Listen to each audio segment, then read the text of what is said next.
Good afternoon students. আজকে PSC সিলেবাসে থাকা কাজী আব্দুল ওদুদের নির্বাচিত 5টা যে প্রবন্ধ সিলেবাসে আছে তার মধ্যে প্রথম প্রবন্ধ কালিদাস ও রবীন্দ্রনাথ নিয়ে আজকের ক্লাসে আলোচনা করব। আজকের ক্লাসে প্রথম পর্ব কালিদাস ও রবীন্দ্রনাথ এই প্রবন্ধের ওপর প্রথম পর্বের আলোচনা শুরু করছি। প্রশ্নে চলে আসছি, প্রশ্নোত্তর পর্ব শুরু করছি। 1 নম্বর প্রশ্ন দেখো, উত্তরাধিকার সূত্রে রবীন্দ্রনাথ কী লাভ করেছিলেন? উত্তরাধিকার সূত্রে রবীন্দ্রনাথ কী লাভ করেছিলেন? উত্তর হবে কালিদাস প্রীতি। 2, আত্মচরিত কার লেখা? উত্তর হবে মহর্ষি দেবেন্দ্রনাথের। 3, আত্মচরিতে কোন কবির ভাষা উকি মেরেছে? উত্তর কালিদাসের ভাষা। 4, শকুন্তলার অনুবাদ কে করেছিলেন? উত্তর হবে জ্যোতিরিন্দ্রনাথ ঠাকুর। 5, শকুন্তলার অনুবাদ কে পরিবর্তন করেছিলেন? উত্তর হবে রবীন্দ্রনাথ। চলে আসছি পরের প্রশ্নে। কোন কবিতার আবৃত্তি জীবনস্মৃতির পাঠকদের মুগ্ধ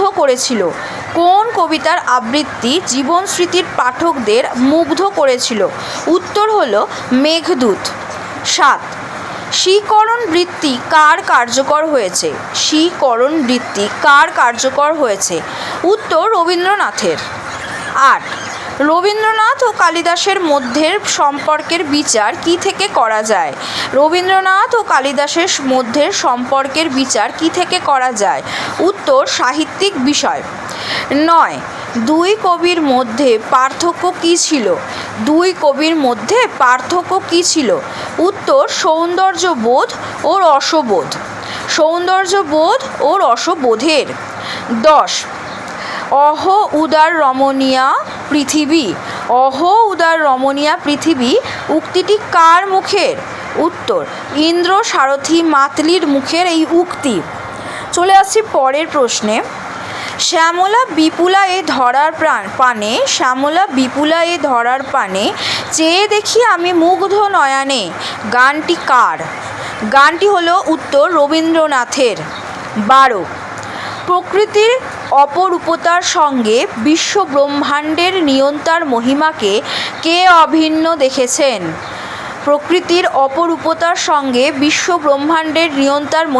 কে অভিন্ন দেখেছেন? উত্তর ওয়ার্ডসওয়ার্থ। 13, দুই কবি প্রবন্ধে উল্লিখিত কালিদাস ও রবীন্দ্রনাথ এই দুই কবির জন্ম কোন কুলে হয়েছে? উত্তর মায়াবাদী হিন্দুর কুলে। 14, প্রাচীন হিন্দুরা যে মুখ্যত মায়াবাদী ছিল না তার প্রমাণ কোথায়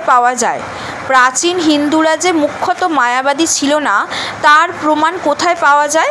বাৎসায়নে। উত্তর হবে বাৎসায়নে। 15, বকুল মূল ত্যাজিয়া কে মৃদু হেসে উঠেছিলেন? উত্তর হবে অনঙ্গদেব। চলে আসছি পরের প্রশ্নে। কালিদাসের ভোগবাদ কে শোধন করে নিয়েছিলেন? উত্তর হবে রবীন্দ্রনাথ। 17 নম্বর প্রশ্ন। যখন শুনালে কবি দেব দম্পতিরে কোন কাব্যের অংশ? উত্তর হলো চৈতালি। তারপরের প্রশ্ন দেখো, কালিদাস ভোগবাদী হলে রবীন্দ্রনাথ উত্তর হবে আনন্দবাদী। তারপরের প্রশ্ন দেখো 19 নম্বর। কালিদাসের কোন কাব্যে বসন্ত ঋতুর উল্লেখ আছে? উত্তর হবে কুমার সম্ভবের তৃতীয় সর্গ। 20, মিথিলার প্রসঙ্গ রঘুবংশমের কততম স্বর্গে আছে? উত্তর হবে 11তম স্বর্গে আছে। এই গেল আজকে প্রশ্নোত্তর পর্ব আলোচনা। একটুখানি আমি তোমাদের প্রবন্ধটা আলোচনা করে দিতে চাই। দেখো, প্রবন্ধে কিন্তু রবীন্দ্রনাথ আর কালিদাসের কথা প্রাবন্ধিক বলেছেন, যেখানে রবীন্দ্রনাথ হয়ে উঠেছেন আনন্দবাদী কবি আর কালিদাসকে বলছেন ভোগবাদী। কালিদাসের ভোগবাদকেই রবীন্দ্রনাথ শোধন করে নিয়ে উনি লিখেছিলেন। আর এখানে বলা হচ্ছে, দেখো, যে রবীন্দ্রনাথ আর কালিদাসের মধ্যে যে সম্পর্কের বিচার তা কিন্তু তাদের সাহিত্যিক বিষয় থেকেই করা হয়, তাদের কাব্যগ্রন্থ কবিতাগুলো থেকেই করা হয়ে থাকে। আর ওনারাই ছিলেন সৌন্দর্যবোধ, প্রকৃত সৌন্দর্যবোধ ও রসবোধের কবি। আর একটা কথা দেখো, এইখানে আছে, প্রকৃতির অপরূপতার সঙ্গে বিশ্বব্রহ্মাণ্ডের নিয়ন্তার মহিমাকে কে অভিন্ন করেছেন? উত্তর আছে ওয়ার্ডসওয়ার্থ। দেখো, প্রকৃতির অপরূপতার মানে প্রকৃতির সৌন্দর্যের সঙ্গে বিশ্বব্রহ্মাণ্ডের যে নিয়ন্ত্রণ শক্তি বা যিনি নিয়ন্তা বা যিনি স্রষ্টা, তার মহিমাকে কিন্তু অভিন্ন করে দেখেছিলেন ওয়ার্ডসওয়ার্থ। এই কারণে কিন্তু রবীন্দ্রনাথ আর কালিদাস কিন্তু ভিন্ন ধারার কবি ছিলেন। ওনারা কিন্তু নিয়ন্ত্রণ শক্তি বা নিয়ন্তা, এই ব্রহ্মাণ্ডের যে যিনি স্রষ্টা বা নিয়ন্ত্রা, ওনাকে কিন্তু ওনারা ভুলে গিয়েছিলেন। ভুলে গিয়ে কিন্তু তার নিয়ন্তার যে মহিমা, সেই মহিমার কথা ওনারা ভুলে যান, যার ফলে ওনারা কী উপভোগ করেছিলেন? ওরা পৃথিবীর সৌন্দর্য, রূপ সৌন্দর্য উপভোগ করেছিলেন। ওনারা আর কোনো দিকে কিন্তু মাথা ঘামাননি। সেই কারণে কিন্তু কালিদাস আর রবীন্দ্রনাথ অন্য সারির কবি। আর এই দিক থেকে দেখতে গেলে রবীন্দ্রনাথ হয়ে গেছেন আনন্দবাদী কবি, সেইখানে কিন্তু কালিদাসের থেকে অনেক ধাপ এগিয়ে আছেন আমাদের রবীন্দ্রনাথ। তারপরে দেখো বলছে এখানে যে দুই কবি মায়াবাদী হিন্দুর কুলে জন্মগ্রহণ করেছিলেন। হিন্দু কুলে জন্মগ্রহণ করলেও কিন্তু প্রকৃতপক্ষে কিন্তু প্রাচীন হিন্দুরা মায়াবাদী ছিল না, তার প্রমাণ পাওয়া গেছে বাৎসায়নে। ঠিক আছে, এবার দেখো 15 নম্বর প্রশ্নে আছে বকুল মূল ত্যাজিয়া। এখানে কিন্তু অনঙ্গ দেবের কথা বলা আছে। এটা কিন্তু রবীন্দ্রনাথ ঠাকুরের যে কাব্যগ্রন্থ, সেই কাব্যগ্রন্থগুলো ওখানে উল্লেখ আছে, ওইখান থেকে তোমরা কিন্তু দেখতে পাবে। কালিদাসের ভোগবাদকে শোধন করে নিয়েছিলেন রবীন্দ্রনাথ।